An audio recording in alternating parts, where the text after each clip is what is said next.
Part 1. She's not calling. But you're on her mind. Have you ever wondered why her silence feels louder at night? Why, even though she's not calling, her presence lingers in your mind. That silence, it's not indifference. It's the echo of something unresolved. And tonight, we're going to explore the truth behind that quiet distance. You might think she's forgotten you because she's not reaching out, but real forgetting doesn't look like this. When a woman truly moves on, she replaces you. She doesn't linger in the silence. She fills the void with noise, distractions, someone new. But when she goes silent like this, it isn't closure, it's contemplation. Her mind is not at peace. She's turning moments over like stones in her hand, replaying the smiles, the choices, the endings that didn't sit right. And here's the truth, that quiet, it means you're still on her mind more than she wants to admit. When she lies in bed at night, the world quiet around her, that's when your memory sneaks in. It's like a movie she didn't ask to watch scenes. She can't pause. And this is where most men make a mistake. They interrupt the process. They reach out too soon, trying to fix something that isn't broken. Marcus Aurelius once wrote, "Never let the future disturb you. You will meet it, if you have to, with the same weapons of reason which today arm you against the present." In this moment, your job is not to chase or worry. Your task is to stay grounded, to live with intention. Imagine dropping a stone into a calm pond. The ripples move outward on their own. You don't need to keep throwing rocks to make an impact. You already did. Now let the ripples reach her. And remember, people don't lie awake at 2 a.m. thinking about someone who meant nothing. If she's lying in the dark, wide awake with you on her mind, that's not emptiness. That's emotional processing. Let her sit with her own questions. Let her feel the quiet weight of your absence. Because when you stop chasing and start evolving, that's when she begins to notice the shift. Seneca said, "He who is brave is free." And right now, your freedom lies in restraint, in patience, in the quiet confidence of a man who knows his worth. You don't need to make noise to be remembered. Just be still and let the silence speak for you. Part 2. Midnight Reflections and the power of silence. When the world quiets down, her mind turns on. You're no longer a message in her inbox. You're a memory playing on repeat. That last conversation, your calm voice, the way you didn't chase when she pulled a weight, all replays in the silence of 2 a.m. Many men panic during these quiet hours. They pick up the phone, send one more message, trying to fix something they don't even understand is working in their favor. But when you rush in, you interrupt the very process that's making her think about you. Marcus Aurelius once said, "If you are distressed by anything external, the pain is not due to the thing itself, but to your estimate of it." You might see her silence as rejection, but it may be reflection. She is questioning, remembering, feeling. Emotional echoes and stillness. You are the stone she can't unthrow. The ripples of your presence are spreading. That last meaningful moment between you, it lingers like fragrance in a room. You don't need to call. You don't need to remind her. The silence is doing it for you. People don't lose sleep over someone who meant nothing. She lies awake at night, eyes fixed on the ceiling, thinking about you. It's because she's not done. Her heart is working through feelings she hasn't admitted out loud. This is the point where you separate yourself. You don't break your peace to chase clarity. You don't move from fear. You move from discipline. You keep building. You evolve. Epictetus taught, wealth consists not in having great possessions, but in having few wants. Wanting her to call may be natural, but needing it, craving it, chasing it, that's what breaks your stillness. Remain unshaken. The men who win these moments are the ones who trust the process, who sit with the discomfort. Remain unshaken while the emotional tide rises in her. Right now, she may be realizing something important. You're not chasing, you're not begging, you're becoming. It's that truth left in silence speaks louder than any late-night text ever. Could let her feel your absence. Let her lie there with her thoughts. Your strength is your stillness. Your power is your peace. Part 3. When ego is loud, but your silence is louder when the ego is loud. But the heart remembers her ego may be telling her, stay silent. Don't be the first to reach out. But late at night, when the lights are off and no one's watching, her heart plays a different tune. It replays the smile you gave her when you calmly walked away, recalls the steadiness in your voice when you chose peace over argument. This internal war is real. Pride versus memory, ego versus vulnerability. But while she's lying in bed, scrolling aimlessly, pretending she doesn't care, you live on in her thoughts, because your presence wasn't noise. It was felt. Marcus Aurelius reminded us, waste no more time arguing what a good man should be. Be one. That's your pathio. Don't text out of anxiety. Yet. You don't craft messages trying to provoke a reply. You simply be a grounded man of value who knows chasing isn't clarity and silence isn't defeat. True strength is calm. The Stoic man sees this distance for what it is, a cycle. Like the ocean, relationships have tides, closeness, and distance. But the man who understands Stoicism doesn't fight the wave. He rides it with composure. He doesn't let a missed call or quiet day shake his identity. Instead of collapsing into self-doubt, he builds, invests in his mission. Not for her, but for himself. Because dignity isn't a show, it's a standard.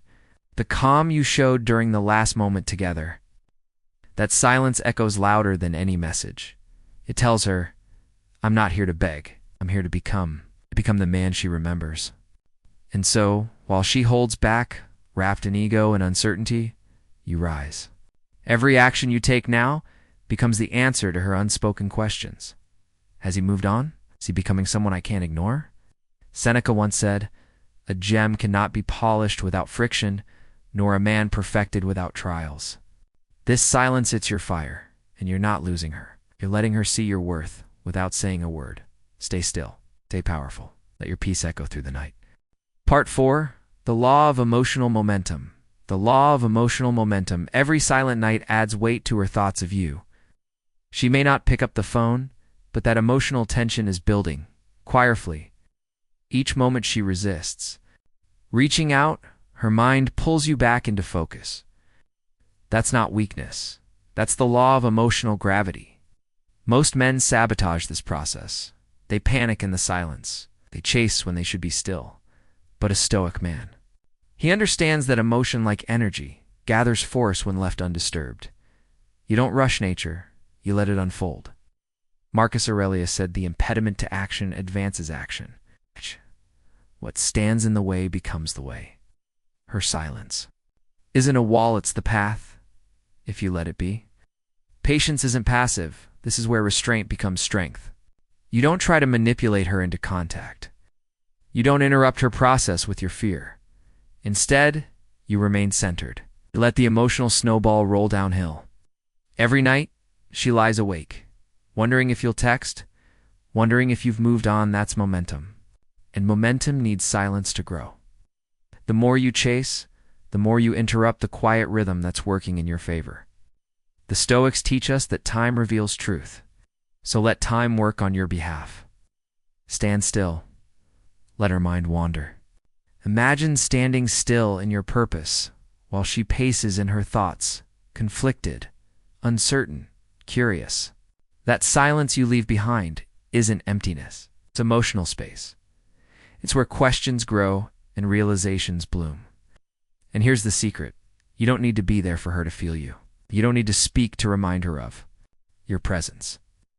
The last memory you left one of peace, not panic, is what replays. Epictetus said, no man is free who is not master of himself. Your freedom now lies in your ability to do nothing, to let go, to trust that what is meant will unfold without your interference. Let her feel the stillness. Let her carry the weight of your absence. Because the more space you give, the more gravity you create. Part 5. Familiarity fades. Mystery stays. Familiarity fades. Mystery stays when you're always available. You become invisible. Like background noise that fades into the hum of daily life. But when you step back, when you stop being, the predictable good morning texture absence creates tension. And tension creates curiosity. She's not calling you now, but she's wondering. Wondering why the silence feels different. Why your name lingers longer at night. It's not because you disappeared, it's because you became rare. Seneca said it is not that we have a short time to live, but that we waste much of it. Don't waste your time proving your worth. Let your absence reveal it. Power of scarcity, we treasure what we rarely experience. A sunset, a once-year reunion. A man who knows when to pull back. Scarcity creates value. And when you retreat not out of spite, but out of self-respect, you become something she has to think about again. While her ego whispers, don't. Reach out. Her heart replays the moments, your voice, your gaze, the way you saw her. That reflection isn't born from constant presence, it's born from space, becoming rare without disappearing. Stoicism isn't about cutting people off, it's about anchoring yourself in what you control. You're not punishing her with silence, you're honoring yourself with discipline, Epictetus said. We should not seek for things to happen as we wish them, but for things to happen as they do. Let the gap exist. Let her feel it. Let her wonder. Because when mystery enters the room, the heart pays attention. And right now, as she lies in bed staring at the ceiling, the silence you left is speaking to her more than your words ever could. You're not gone. You're just no longer easily reached. And that's what makes her reach inward. Let mystery do its work. Part 6, Memory speaks louder than messages. Memory speaks louder than messages. You can ignore a text, but you can't ignore a memory. At 2 a.m., her world is still no noise, no distractions, and that's when you return, not in her inbox, but in her mind. She remembers how you made her feel, not what you typed, but who you were. The sound of your voice, the calm presence you carried, most of all, the way you walked away, and in anger, but with grace. Marcus Aurelius once said, the soul becomes dyed with the color of its thoughts. And she's thinking of you now, not because of what you said, but because of how you made her feel when you said nothing at all. The echoes of presence. What lingers isn't clever replies, it's energy, it's presence. The kind that doesn't beg, doesn't chase, doesn't crumble. The kind that walks away with dignity and leaves an imprint. If you treated her with authenticity, if your presence was real, then you've already left something behind that she can't delete. Right now, while she scrolls through distractions, your memory is playing in the background. Walk under. The stars, that last look, that quiet strength, and no notification can compete with that. Live well. Let her remember, Epictetus said. First say to yourself what you would be, and then do what you have to do. This is your time too. Become, not for her attention, but for your evolution. You don't need to remind her of who you were. You become someone even stronger now. Let her think of the man who lived with intention, the man who didn't flinch in the silence. Because your absence now is louder than any message you could send, and the man she remembers, still growing. Let memory carry your presence while you carry your purpose. Part 7, Calm Energy and the Power of Presence. Your calm energy speaks louder than her phone when you stop chasing. Something profound happens, you create space, and space creates questions. Her mind fills the silence with scenarios. Why did he stop calling? Did he move on? Is he different now? That's the power of restraint. The more you pull back not to punish, but to center yourself, the more gravity you create. The emptiness she feels now is an absence. It's your calm presence echoing in the quiet. Seneca said, we suffer more often in imagination than in reality. And right now, it's her imagination doing the work. She's picturing you unbothered, focused, alive. That image leaves more impact than any late-night text ever could. Presence without pressure, you're not gone. You're just still, rooted, grounded. And in a world of noise and reaction, that silence speaks volumes. You chose not to play the game. You chose peace over pressure. That makes you unforgettable. Most men crack under the weight of uncertainty. They send the just checking in text. They grasp for reassurance. But you let the silence. Breathe. You don't panic. You prepare. You don't react. You rise. Let the silence work for you, Epictetus taught. Freedom is the only worthy goal in life. It is won by disregarding things that lie beyond our control. Her silence is not yours to fix. It's hers to feel. Your peace is not a pause. It's a message. It's a message that says, I'm not waiting. I'm building. Let her wonder. Let her reflect. Let her feel the weight of a man who doesn't need to fill the void because he is full on his own. This stillness isn't weakness, it's wisdom. And in the end, it will say more about who you are than any words ever could. Stay calm, stay present, stay powerful. Part 8. Detach and reconnect with yourself. Detach from her, reconnect with yourself. She's not calling. But this silence isn't about you. It's her own storm, her own test. She's asking herself, can I move on without him? And while she wrestles with pride and uncertainty, you are offered a gift, the chance to become whole again. Marcus Aurelius said, "You have power over your mind, not outside events." Realize this, and you will find strength. Her silence is an outside event. Your response? That's your domain. Most men fail here. They break the silence to ease their anxiety. They text to feel seen. But all that does is steal from there. Own growth. You're not here to convince her. You're here to rediscover yourself. Reclaiming your center, this is not a punishment, it's a return. A return to the version of you that existed before the overthinking, before the need, for validation, before you outsourced your peace to her presence. At night, she may wonder, why hasn't he called? But what really haunts her is this. What is he becoming now that I'm gone? You're in the gym, you're learning, you're building. You're no longer waiting. You're walking toward your purpose. And in doing so, you become something powerful, a man who is full on his own. Epictetus said, first say to yourself what you would be, and then do what you have to do. So say it. Calm, grounded, free. And then live. Let silence be your signal. You don't need to prove anything. You don't need to perform. You simply need to become.